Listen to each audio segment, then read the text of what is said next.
Siang Pak Pur. Sedikit Pak Pur, dikit aja Pak. Majuan. Selamat siang teman-teman. Ada yang mau ditanyain?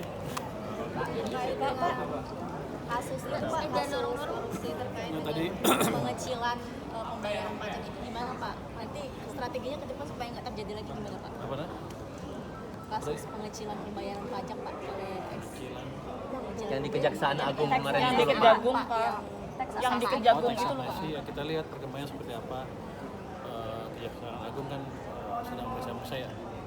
Saya sih nggak ikut campur, kita lihat aja datanya seperti apa, dia seperti apa. Tapi kalau saya lihat kalau teks amnesti kan itu kan pengampunan pajak. Bukan Mbak, bukan tax amnesty Pak. Yang pengecilan pajak Pak. Oh yang pengecilan yang mana? Badan itu Yang diperiksa Kejagung bukan soal tax amnesty Pak, ini soal pengecilan pajak. pembayaran. Dan pajak dari Jadi Pajak badan Pak. tahun berapa itu? 2016 sampai 2020 Pak. Oh, saya belum tahu itu, saya pelajarin. Ini saya belum tahu. Jadi Pak ditinggalkan ke DPR artinya outlook defisit untuk tahun ini masih sesuai ya Pak dengan yang Defisit pasti akan di bawah 3%. Jadi masih ini yang paling penting adalah gini.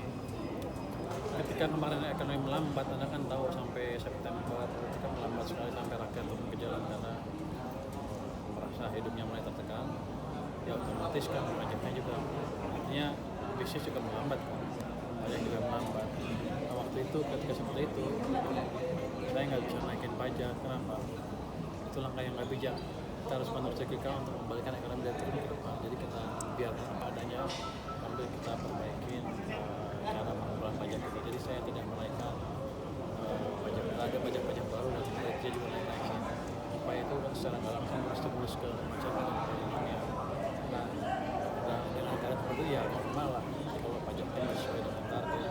Tapi ke depan kalau kita kan mulai balik kan saya balik nih.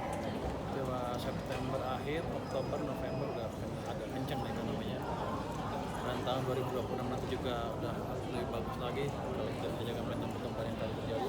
Artinya masalah pajak bukan masalah isu besar lagi. Tapi tahun ini bakal tercapai nggak Pak pajaknya? Kan tahun ini pajaknya akan ada update nggak? Yang kita lihat adalah kita jaga defisitnya di bawah 3% PDB. Ada update Selain shortfall- reformasi di bidang korteksnya ada Pak. update berapa outlook shortfall pajaknya berapa? Ada, tapi nggak akan saya kasih ke Anda. Kalau langsung yang saya jaga adalah anggarannya berkesinambungan dan dampak ekonominya masih cukup besar. Kamera Pak, kalau Lapsem kan 4,2% pas shortfall-nya itu masih sama atau? Berapa?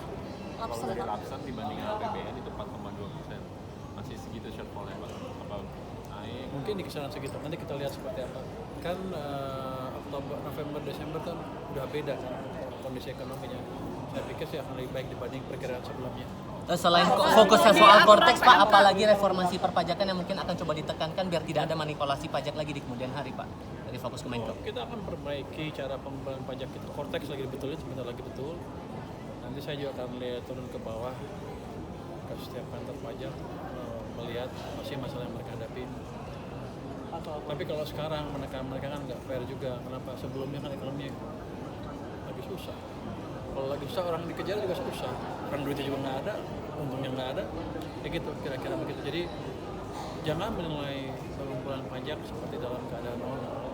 Karena waktu itu kita ekonominya melambat. Kalau angkanya gitu sih harusnya cukup signifikan.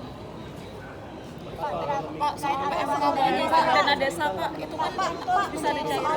Yang mana yang menjawab nih? Dana desa.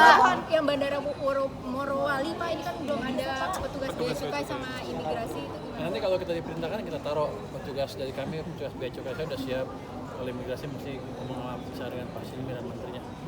Tapi kenapa belum ditempatin saat bandara itu dibuka Pak?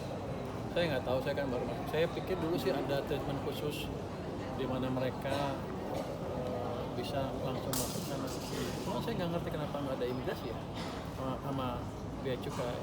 Itu mungkin ada kesalahan kebijakan di situ yang mesti diperbaiki. Bapak soal PMK dana desa Pak.